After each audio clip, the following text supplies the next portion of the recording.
Welcome to Homegrown Florida. Today I'll be showing you how to grow and preserve Brussels sprouts here in Florida, where the hot and humid climate can make it challenging to grow these cool weather crops. The first step in growing Brussels sprouts is to start the seeds around August or September. I've recently started using Seed Time. It's a brand new website that's helping people schedule out their gardening calendar. Now, it is still in like a beta mode, so it is restricted to only certain people and you must receive an invitation. I will make sure to put that invitation down in the description below, but I have really been pleased with this site. I have tried a lot of apps and a lot of sites, and a lot of people missed the mark. And while Seed Time is still lacking in certain areas that I think that they could improve on, the cool thing about Seed Time is that they are accepting feedback and recommendations directly from the site. So if you see something along the way that you think would make a better process for you to use the app or the website right now, but we're all encouraging them to make an app, you can actually mark that down and they take that feedback. And trust me, I have sent a lot of feedback and I have received a response about every single thing that I have submitted. I hope that you have the same experience. But like I said, I'm going to put that down in the description. You guys can give it a shot and let me know what you think. So now let's get back to Brussels sprouts. So once August or September rolls around, you can start filling a seed tray with a seed starting mix and then sprinkle in a few seeds into each cell. I have a super easy recipe for making your own seed starting mix, as well as a video about starting seeds for beginners. Make sure to check those out. Then you're just going to cover the seeds up just barely. Keep the soil super moist and warm by placing them outside, but in a shaded spot for about 5 to 7 days. The seeds are going to germinate. And once the seedlings have emerged from the soil, immediately place them out in full sun with just a little bit of afternoon shade, since we will be in the height of our summer at that time. But if you don't put them out in full sun, they're going to get leggy and that makes them weak and you're not going to have healthy plants. Once they've developed about 2 sets of true leaves, not the first 2 sets of leaves which we call seed leaves, but the 2 sets of leaves that come out that look like the leaves of the plant when it's grown, you can transplant them into larger containers or directly into a garden bed like I've done here.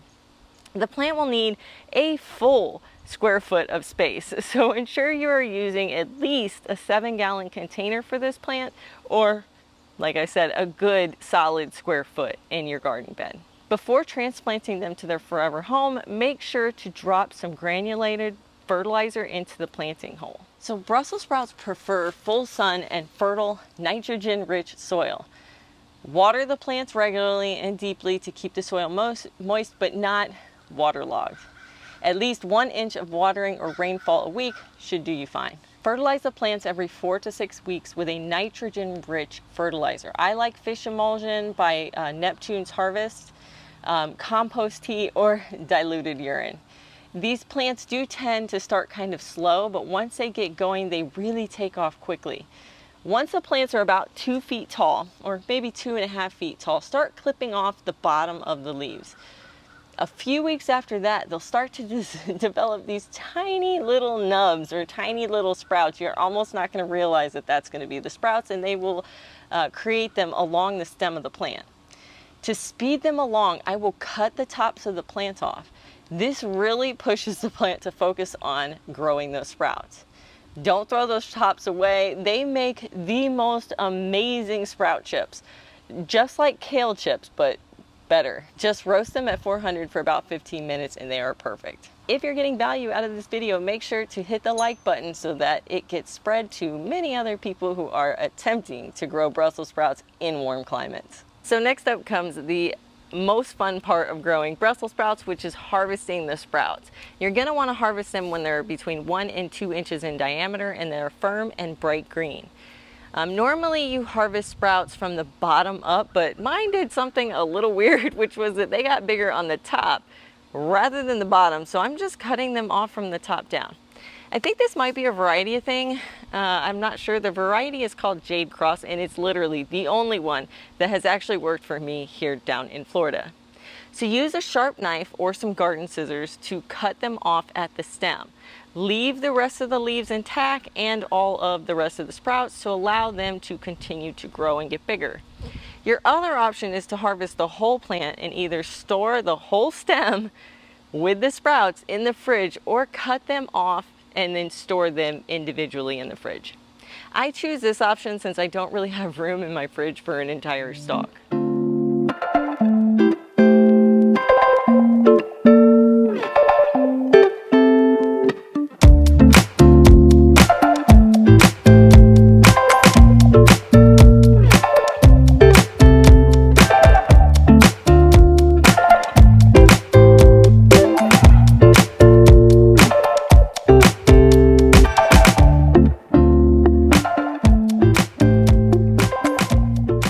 To preserve our hard-fought harvest of Brussels sprouts, we're going to be canning them today.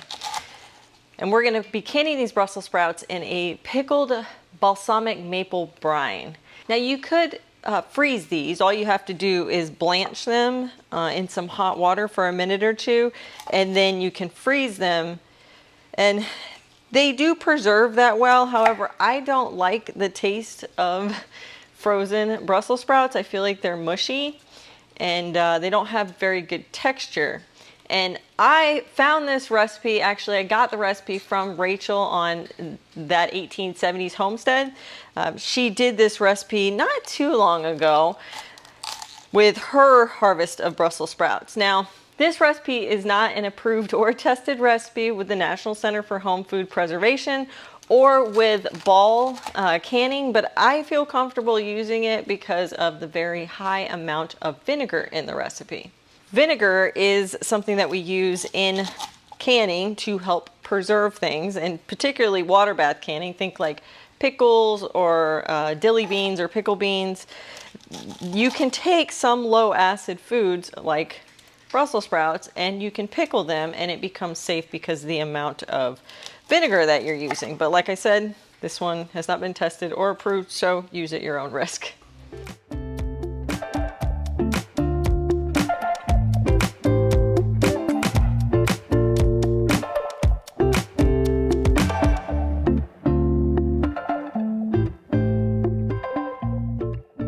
We're going to let our Brussels sprouts soak in some water to make sure that we get out all of that garden stuff like dirt and any kind of bugs. This is a cabbage style or type of vegetable, and so it has a lot of leaves on the inside and little areas where stuff can get in, so definitely soak it for a few minutes.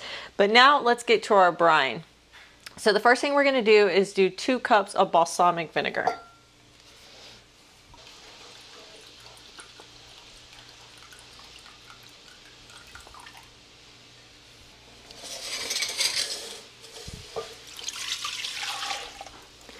Next, we're going to add 2 cups of white wine vinegar. You can also use a white distilled vinegar if you don't have white wine. I like the taste of white wine vinegar. It's like one of my favorite vinegars, so we buy it in the gallon size.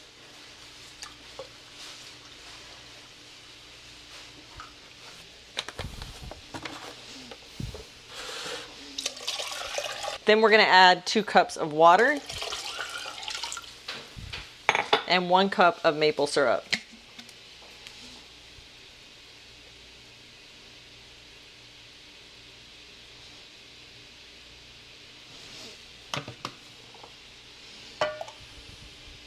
That's it for the brine. I'm going to get this on the stove so that it can heat up because it needs to be very, very hot when it goes in the jars.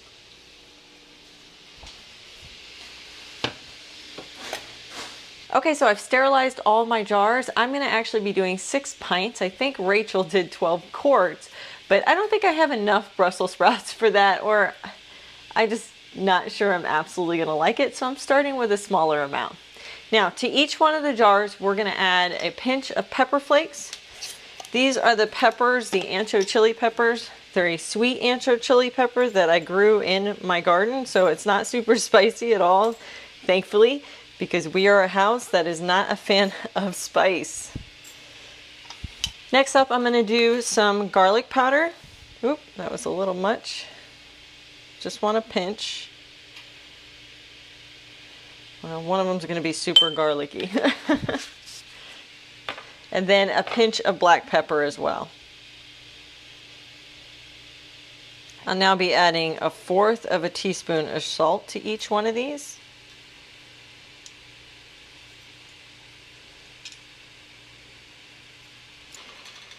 And I'm going to be adding 1/4 of a teaspoon of pickle crisp. Now, I have fallen in love with pickle crisp, particularly with my pickle recipe, which I'll put up into the top here and also in the description below. But this really keeps all your vegetables super crisp. And like I mentioned before, I'm not a fan of smushy or mushy Brussels sprouts. Now you can certainly skip the pickle crisp. I don't think that it really has no safety bearing or taste bearing. It's really just to keep them crisp. Now what I'm doing is I'm adding 1 tablespoon of lemon juice to each one of these. And that, once again, isn't to do with safety, it's just to do with flavor. The next step in our process is we are going to get these Brussels sprouts packed into the jars. So the first thing I'm going to do is remove them from their little water. I want to try to dry off the Brussels sprouts as much as possible. We don't want them to take any excess water with them. So now we're just going to put them in our jars.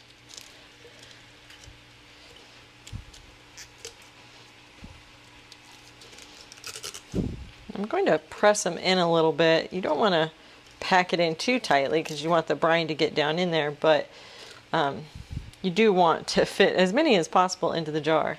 I am so glad I only did 6 pints instead of 6 quarts because I barely had enough Brussels sprouts. I had to go and chop the last of them up to be able to fit these jars. So 6 pints is going to take about 2 pounds of Brussels sprouts. That's exactly what I was able to harvest from that one plant.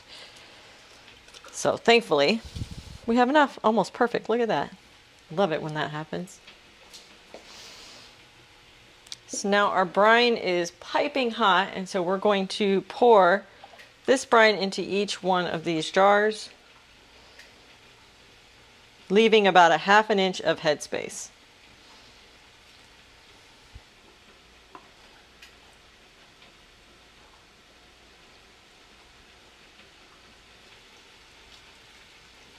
I don't think that I could have measured my brine any more perfectly. They are all at a 1/2 inch headspace. They're all nice and full, and that is great. I love when the measurements work, especially for this one, which had some pretty expensive vinegars in it.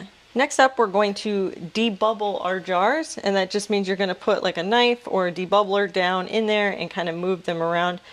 This hot brine has actually already started to soften the Brussels sprouts, so at this point I could probably add some more Brussels sprouts in here, but I'm all out, at least until I can go out in the garden and get some more. Now that we have debubbled our jars, the next step is you're going to wipe the lids or wipe the edges of the jars off because they could contain some of that maple syrup, which is bad. Maple syrup is very sticky and it will cause a seal not to take, as well as, I mean, the vinegar is probably fine, but any of the little bits of the Brussels sprouts, all those things you want to take off the edge. Then what we're going to do is we're going to add our lids and our bands.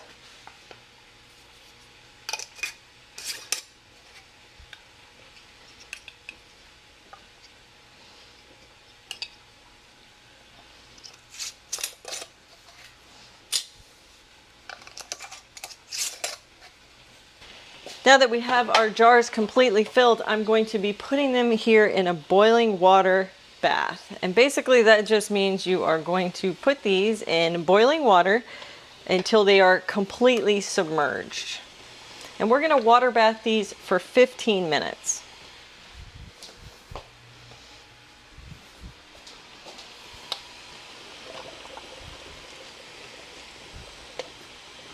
Now my canner always like boils over, so I'm actually going to put the pressure canner top on, but I'm not going to pressurize it. I'm just doing this so it doesn't make a mess all over my kitchen. Our timer just went off, so now we are going to take these guys out of the water. Don't tilt them. I know there might be a little bit of water on top that you desperately want to pour off, but it's best not to disturb the jars or the seal as it's happening. It's best to keep it upright. So we're gonna let these cool on the counter overnight. Once the jars have cooled, then you can kind of check your seals and make sure that they did properly seal. Once you've tested your seals, then you can just store them on your pantry shelf. No refrigeration necessary.